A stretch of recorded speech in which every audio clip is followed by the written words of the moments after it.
আসসালামু আলাইকুম, সবাই কেমন আছেন? আপনাদের সাথে আছি আমি মা মেয়ে ঘরোয়া ব্লগ। দূরে এবং কাছে আমার প্রাণপ্রিয় ভাই ও বোনেরা, আপুরা, বন্ধুরা যে যেখানে আছেন, আশা করি সবাই ভালো আছেন, সুস্থ আছেন এবং নিরাপদে আছেন। আপনাদের ছোট বড় সবার দোয়া এবং ভালোবাসা আলহামদুলিল্লাহ আমি আমার ফ্যামিলির সবাইকে নিয়ে ভালো আছি। তা আজকে একটা রেসিপি নিয়ে এসেছি। রেসিপিটা হলো কাঁচকলা দিয়ে আইড় মাছ দিয়ে রান্না করব। তাই আমি সেই ভিডিওটা আপনাদের সাথে একটু শেয়ার করতেছি।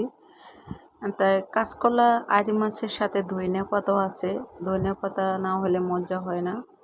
আর এই তো পেঁয়াজ কুচে নিচ্ছি, ধনিয়া পাতা কেটে নিতে আছি। এখন ধনিয়া পাতা ধুয়ে তারপরে পরিষ্কার করে কেটে নিলাম ধনিয়া পাতা। আর বন্ধুরা, একটা কথা না বলে নয়, আমি এখন আর ডেলি ব্লগ ছাড়ি না। আমি কিন্তু অনেক দিন পর পর ভিডিও দিই।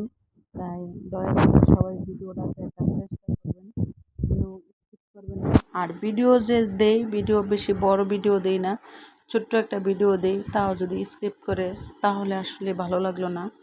আর এই তো দেখেন আমার কাঁচকলা কাটা হয়ে গেল। এখন আমি মাছে লবণ হলুদ দিয়ে তারপরে এখন ভেজে নেব। আর অফ ক্যামেরায় মাছগুলা ভালো করে ধুয়ে নিলাম পরিষ্কার করে। আর এখন একটা কড়াই বসাই দিলাম, কড়াইতে কিছু তেল দিলাম, তেল দিয়ে এখন হলুদ মরিচ মাখা মাছগুলা এখন কড়াইতে দিয়ে দেব। আর এই তো দেখেন কলা লবণ দিয়ে ধুই নেই, লবণ দিয়ে ধুইলে একদম কালো কালো দেখা যায়, সেজন্য ভালো লাগে না। আর এই তো আমার রেসিপিটা করতে কি কি লাগলো তা একটু শেয়ার করলাম আপনাদের সাথে। বলতে দেখেন কাঁচকলা, তারপরে ধনিয়া পাতা, পেঁয়াজ কুচি, আদা রসুনের পেস্ট, সব মানে রান্না করলে যা যা লাগে তা সবই নিলাম। আর এখন আমি কি করলাম যে মাছগুলা ভেজে নিচ্ছি, কারণ হচ্ছে মাছ ভেজে রান্না করলে বেশ ভালোই লাগে। আর পাশের কড়াইতে আবার আমি একটা তেল, পাশের চুলাতে কড়াই বসে তারপর তেল পেঁয়াজ এগুলা দিয়ে দিলাম। আর চুলায় গ্যাস তো কম, তাই এই জন্য আস্তে আস্তে রান্না করতেছি। এখন পেঁয়াজটা একটু ভাজা হয়েছে, তারপরে আদা রসুনের পেস্টটা দিয়ে দিলাম, সাথে লবণ দিয়ে দিলাম।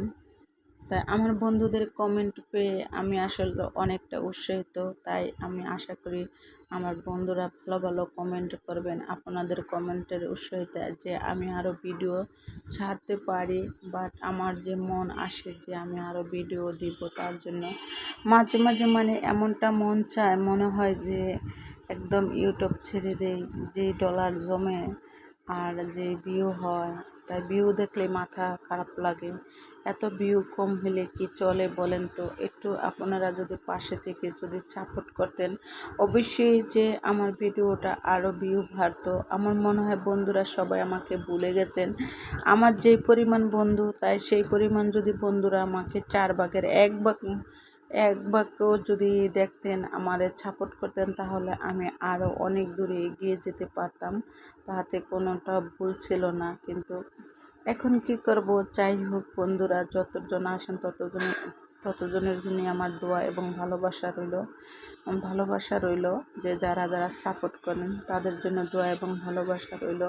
তাই আশা করি আগামী দিনগুলো আরও সামনে এগিয়ে যেতে পারবো আপনাদের দোয়া এবং ভালোবাসায়।